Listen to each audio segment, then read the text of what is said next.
So if you're using delta neutral strategies, specifically delta hedge liquidity pools in your portfolio to earn consistent income, you're probably making one mistake with your hedge sizing that is causing you to not earn the returns that you are expecting. Today, I'm going to show you the exact formula and process that I use for hedge sizing and determining how much of each asset I'm going to hedge in my delta hedge liquidity pool strategy. Now, this is the same exact strategy that my clients are using to earn 50 to 100% APR on delta hedge liquidity pools, the same strategy that I'm using to earn about 100% APR on my delta hedge liquidity pools. And I personally believe that trust is a big thing in this industry, so we're going to start today's video off with actually showing you my AI16Z SOL delta hedge liquidity pool. Over here, I'm doing a 130% APR. I have exposure to AI16Z and SOL.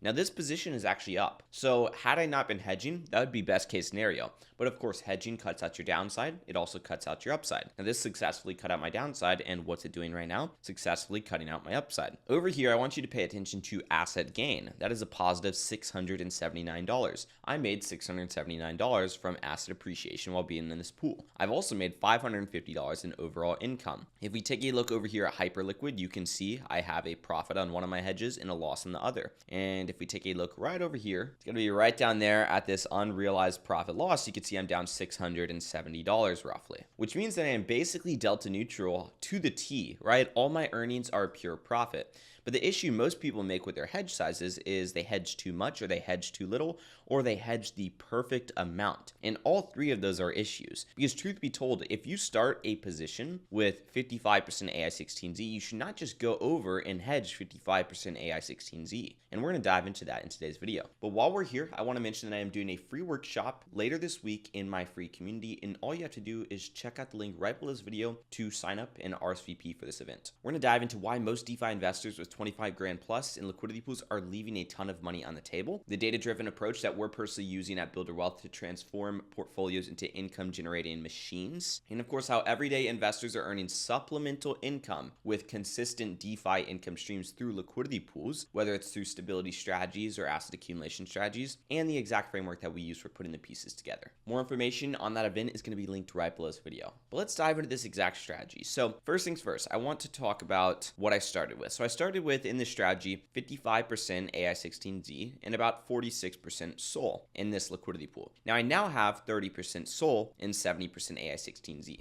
So as a liquidity provider, what I can extract from that is, well, guess what? AI16Z underperforms SOL. Why? Because as a liquidity provider, I accumulate the lower performing asset because people are buying the higher performing asset. That's why it's being the higher performing asset, basically.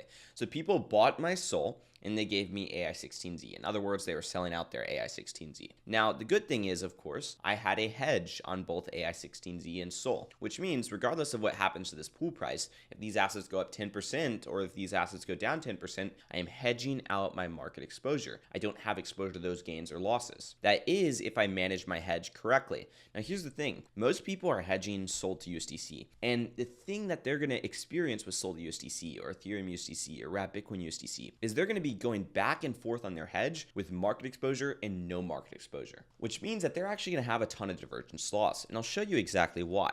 Let's just say we were to dive into Wrapped Bitcoin to USDC with $10,000, right? And we were to go in here, choose our range, yada, yada, yada. Let's just say we started with 50% of each asset in this liquidity pool.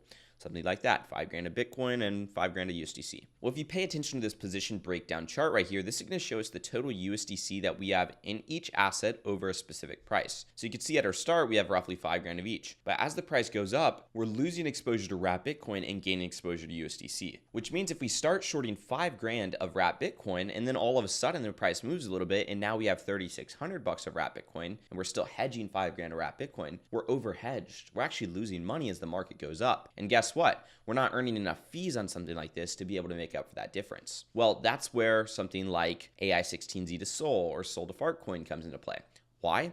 For two reasons. Number one, right now they're actually pretty correlated to SOL, which is good because we're going to have less selling pressure going on, less of one asset being shifted into the other asset. Number two, regardless of correlation, these things are both exposed to the market. So either or, typically they're both going up or typically they're both going down at a specific period in time, which means that we're not battling between market exposure and no market exposure. We're battling between one having more price gains or losses and the other having less price gains or losses, basically. Simple as that. Or if they're correlated, not really a problem. And then on top of that, we have higher APRs, which means any difference that we have, any divergence divergence loss is going to be outweighed by the huge APR that we're doing, 130% APR right here. And even when I go into these pools, I go in with the expectation that AI16Z, our fart coin, is going to end up underperforming SOL. Why? Because I don't believe in these assets. They're meme coins. I don't think people are going to accumulate them, and I think the narrative is shifting. People are starting to accumulate high quality utility assets, and they're starting to sell off these meme coins and these assets that they don't care about. So even though I started with initial assets of 55% right here, I didn't go and hedge 55% of my deposits in AI16Z. I actually went and hedged 60%.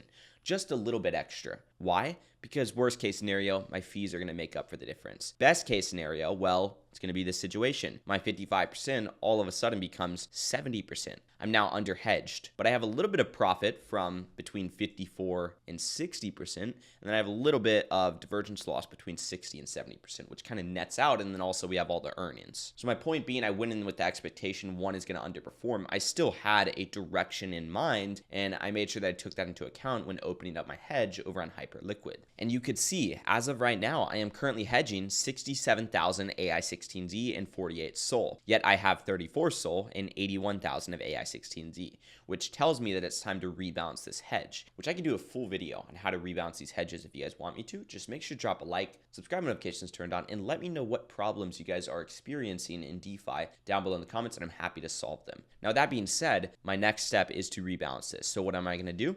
I'm going to go and I'm going to go short on some more AI16Z, roughly 14,000 or so AI16Z. And then I'm going to go long on some SOL over here, basically going to go long on roughly 14 SOL or so, which is going to knock my SOL size back down to 34, and it's going to knock my AI16Z size up to 80,000 or so. And since I am at a point in time where I am basically break even on this, it's going to work out pretty well because, of course, I'm not finalizing any divergence loss right now. Now, guys, we're working on some tools at Metrics Finance to build hedging directly into the app, and that's going to be available pretty soon, hopefully within the next 1 to 2 weeks. But I hope you guys enjoyed today's video and found some value from it. If you did, you guys know what to do. And of course, if you need any support with your DeFi portfolio, first of all, show up to the workshop that I am doing on Thursday. But second of all, there is a link right below this video that's going to give you some more details about my company where I can personally assist you in your DeFi journey along with my team, where we've done it with over 200 plus individuals.